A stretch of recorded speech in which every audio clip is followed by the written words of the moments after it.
Halo teman-teman, kali ini Salva Family sedang berada di Monumen Pancasila Sakti yang ada di Lubang Buaya, Jakarta Timur. Ada yang udah pernah kesini belum? Kalau belum, bisa ditonton ya video dari kami. Video ini sedikit gambaran tentang apa saja yang berada di Monumen Pancasila Sakti ini, teman-teman. Monumen ini dibangun untuk mengenang peristiwa pada tanggal 30 September tahun 1965 serta menghormati para pahlawan yang gugur pada peristiwa tersebut. Mobil ini adalah mobil milik TNI Angkatan Darat pada tahun 1960-an yang digunakan oleh para pemberontak untuk menculik para jenderal. Setelah itu, kami juga mengunjungi yang disebut dengan dapur umum, di mana tempat ini digunakan oleh para pemberontak untuk menyiapkan makanan, menyiapkan logistik, dan juga tempat berkumpul. Di sini tuh vibes-nya ngerasa kayak adem banget tempatnya gitu, kayak serem deh teman-teman. Di sini tuh vibes-nya. Terus dulu tuh kalau kata orang tua bunda, daerah sini tuh dulu tuh hutan ya. Jadi bayangin deh, di tengah hutan ada bangunan kayak gini. Di sini terdapat tungku atau wajan-wajan gitu yang dipakai oleh para pemberontak, dan di ruang ini juga terdapat beberapa genteng asli milik bangunan yang ada di sekitar Lubang Buaya ini. Kalau teman-teman kesini diharapkan jangan pegang-pegang ya, cukup dilihat aja agar barang-barang di sini tuh tetap terawat ya, nggak rusak. Setelah itu kami melihat atau memasuki ruangan pos komando yang ada di Museum Pancasila Sakti ini. Ruangan ini menggambarkan bagaimana komunikasi dan pengambilan keputusan dilakukan pada saat itu.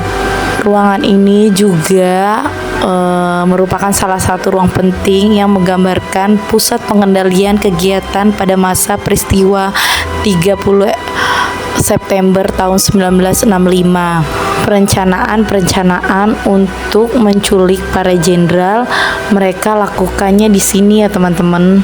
Setelah itu kami juga melihat diorama tentang gimana sih kejadian saat para jenderal itu dikumpulkan di suatu ruangan dan mereka disiksa dan diadili secara nggak manusiawi, teman-teman. Serem banget di sini.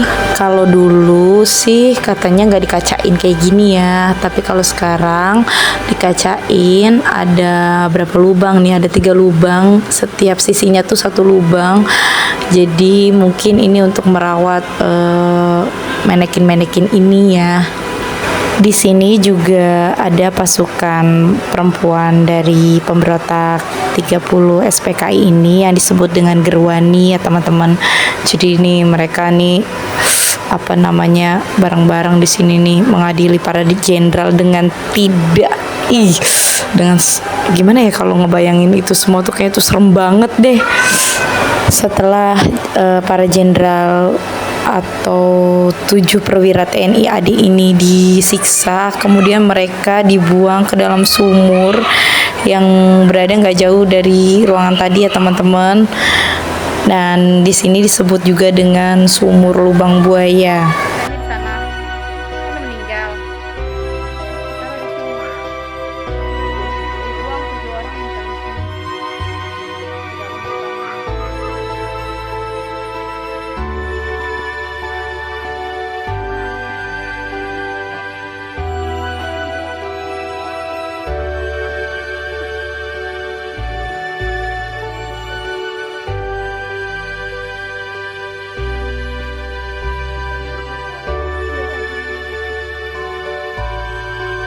Sebelum kita berkeliling lagi, ini Salva Noval dan Dede Altaf nyempetin foto di bawah patung 7 perwira teman-teman.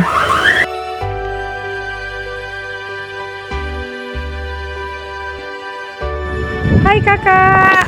Halo kakak. Halo abang. Saat kita berkunjung ke Museum Pancasila Sakti ini tuh pas banget cuacanya ya, habis hujan ya teman-teman. Jadi ada bagian atau spot daerah yang keramik ya, yang lantai keramik itu agak licin. Jadi kita jalannya harus hati-hati, pelan-pelan. Ada beberapa mobil peninggalan pada masa itu juga, tapi Bunda kurang jelas ya ini tuh milik siapanya. Mungkin ada yang tahu? Bisa di komen ya teman-teman.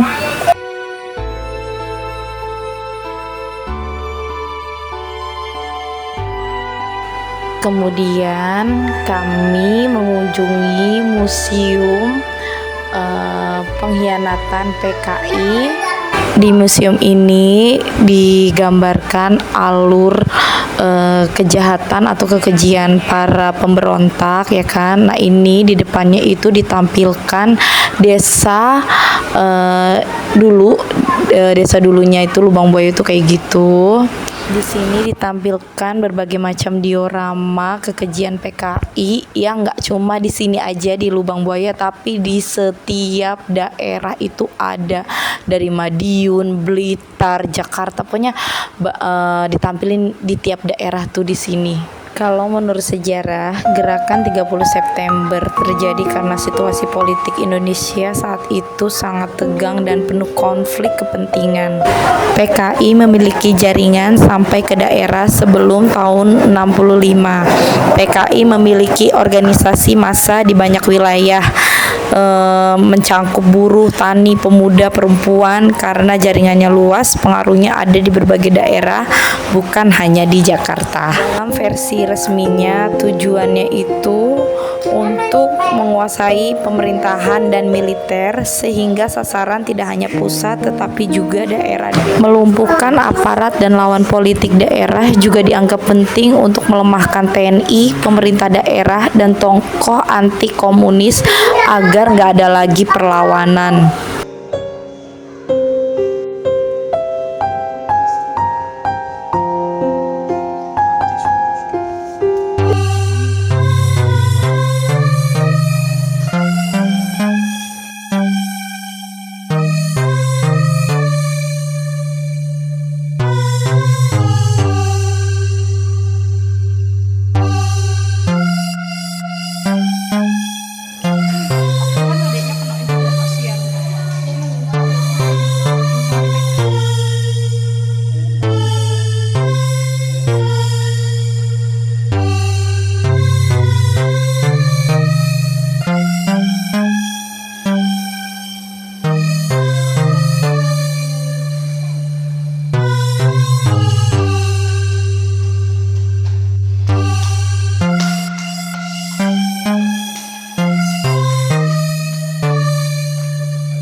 Bunda pikir tuh ini udah selesai ya, udah gitu sampai diorama aja. Ternyata tuh enggak.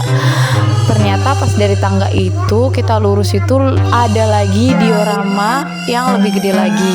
Nah di area sini tuh ternyata diorama tentang gimana atau keadaan saat perwira atau 7 perwira itu ditangkap di kediamannya.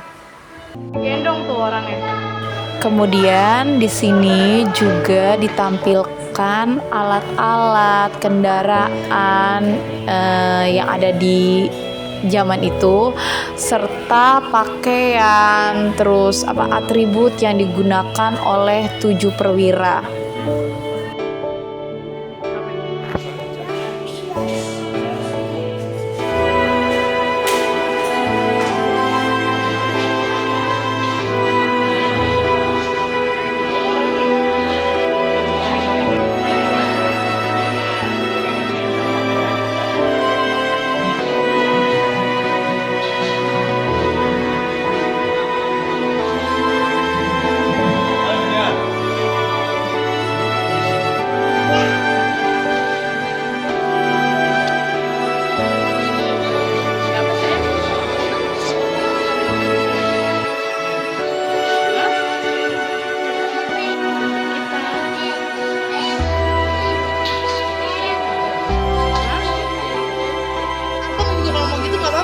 apa-apa nak. Iya nak, soleh. Adek, jangan ya dek.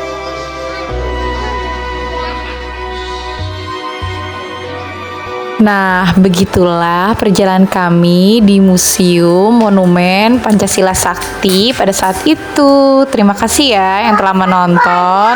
Bye-bye.